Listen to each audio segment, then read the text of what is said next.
સમાચાર વડોદરાથી મળી રહ્યા છે। વડોદરામાં બોમ્બની ધમકીના મેલને લઈને પોલીસ એક્ટિવ થઈ ગઈ છે।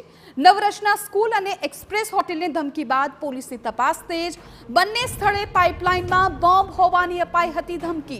બંને સ્થળે એક જ સરખી પેટર્નથી મોકલાયા ધમકી ભર્યા ઈમેલ। સાયબર ક્રાઇમ દ્વારા ઈમેલના આઈપી એડ્રેસની તપાસ કરવામાં આવી રહી છે। તપાસમાં સીઆઈડી ઉપરાંત પોલીસની અન્ય એજન્સીઓ પણ જોડાય છે। અન્ય રાજ્યોની એજન્સીઓ પાસેથી પણ એકત્ર કરાઈ રહી છે માહિતી। આપણી સાથે વડોદરા શહેરના પોલીસ કમિશનર નરસિંહા કુમાર જોડાયેલા છે। તેમની સાથે વાત કરીશું। સર, જે પ્રકારે સતત 2 દિવસ વડોદરા શહેરમાં 2 પબ્લિક પ્લેસને બોમ્બથી ઉડાવી દેવાની ધમકી મળી, લગભગ એક સરખો જ મેલ હતો, પેટર્ન એક સરખી હતી, કેવી રીતે તપાસ કરી રહ્યા છીએ? 24th જાન્યુઆરીએ જે મેલ નવરચના સ્કૂલ ભાયલીના પ્રિન્સિપાલને મળ્યો હતો અને વડોદરા શહેરના જ્યુરિસ્ડિક્શનમાં પણ એક સ્કૂલ છે, એમ તો 3 સ્કૂલ કોમ્પ્લેક્સ છે, પ્રી પ્રાઇમરીથી હાયર સેકન્ડરી સુધીનો, તો એમને પણ આપણે જાણકારી મળતા આપણે આ અંગે ડિટેલ્ડ રિસ્પોન્સ આપીને ઇન્વેસ્ટિગેશન પણ હાથ ધરી છે। તો જે રીતે ઈમેલ જે સોર્સથી આવ્યું અને જેમને ટાર્ગેટ બનાવીને મોકલવામાં આવ્યો હતો, આ અંગે આપણે સાયબર ક્રાઇમ સેલે ડિટેલ્ડ ઇન્વેસ્ટિગેશન હાથ ધરી છે। આ પ્રકારના કિસ્સાઓ એકચ્યુઅલી અન્ય રાજ્યોમાં પણ બની હતી। થોડા એક દિવસ પહેલાં જ ચેન્નઈ અને અવડી પોલીસ કમિશનરેટ જ્યુરિસ્ડિક્શનમાં પણ આ પ્રકારના મેલ આવ્યા હતા।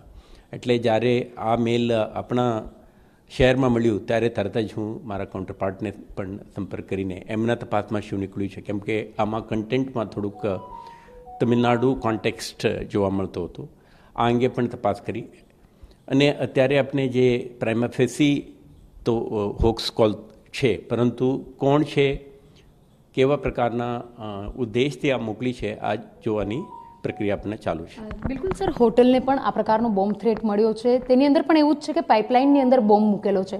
જ્યારે આ પ્રકારનો જ્યારે મેલ મળતો હોય છે ત્યારે પાઇપલાઇનમાંથી કોઈ પણ વસ્તુ છે કે નહીં એને તપાસ કરવા માટે કેટલું ટફ બની જતું હોય છે?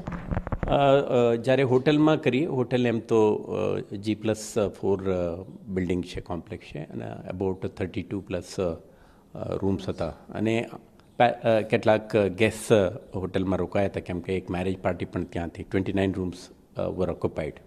તો પોલીસે કેટલાક ગેસ્ટ ઓલરેડી રૂમની બહાર પણ હતા, તો મેનેજમેન્ટ સાથે આપણે વાત કરી, હોટલને આઇસોલેટ કરીને આપણે ડિટેલમાં ચેક કરી છે। જ્યારે પાઇપલાઇન જેવા વસ્તુને કહે તો it can be externally fixed or some strategic location ઉપર કન્સીલ પણ કરી શકે। આ પ્રકારના થ્રેટના ધ્યાને રાખીને પોલીસે મેન્યુઅલ ચેકિંગ અને સાથે સાથે BDTS equipments and tool kit સાથે સિમ્ફર ડોગ સાથે એન્ટાયર પ્રિમાઇસીસને ચેક કરી છે। હોટલમાં થોડુંક એમના 2 સિક્યુરિટી ગાર્ડ રાત દિવસમાં કામ કરે છે, એમના HHMD માત્ર ઉપયોગ કરીને ચેકિંગ કરતા હતા, એટલે આપણે કેટલાકના બેગ વગેરે પણ આપણે ફ્રિસ્કિંગ કરી।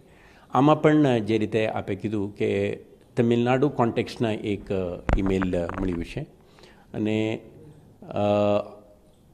સોર્સ જે આઈડી છે આ થોડુંક જુદા પ્રકારનું છે, તો સાયબર ક્રાઇમ સેલ આપણે આ અંગે ઇન્વેસ્ટિગેટ કરી રહી છે, પરંતુ આ એક રાષ્ટ્રીય કોન્ટેક્સ્ટમાં પણ આપણે જોઈએ તો થોડુંક કોઓર્ડિનેટેડ ઇન્વેસ્ટિગેશન શક્ય બને તે હેતુથી આપણે સીઆઈડી ઇન્ટેલિજન્સને, સાયબર સેલ સીઆઈડી ક્રાઇમને અને સાથે સાથે ATSના ટીમને પણ આપણે જાણ કરી છે। એટલે આ બંને બનાવ અંગે વડોદરા શહેર પોલીસ ગંભીરતાથી ડિટેલ્ડ ઇન્વેસ્ટિગેશન હાથ ધરીને આના સોર્સ સુધી પહોંચવાની પ્રયાસ કરશે અને જરૂર અન્ય એજન્સીઓની પણ સહાય મેળવીને અને એક્સપોઝ કરવાની પ્રયાસ અત્યારે ચાલુ છે। વડોદરા શહેર પોલીસ દ્વારા અલગ અલગ એજન્સીઓની મદદ લઈ અને આરોપીઓ સુધી અને જે લોકો બોમ્બ થ્રેટ વડોદરા શહેરની અલગ અલગ જગ્યાઓ માટે મોકલી રહ્યા છે, ના ફક્ત વડોદરા શહેર, રાજ્ય અને અન્ય રાજ્યોમાં પણ જ્યારે આ પ્રકારના બોમ્બ થ્રેટ મળે છે ત્યારે આરોપીઓ સુધી પહોંચવા માટે વડોદરા શહેર પોલીસ દ્વારા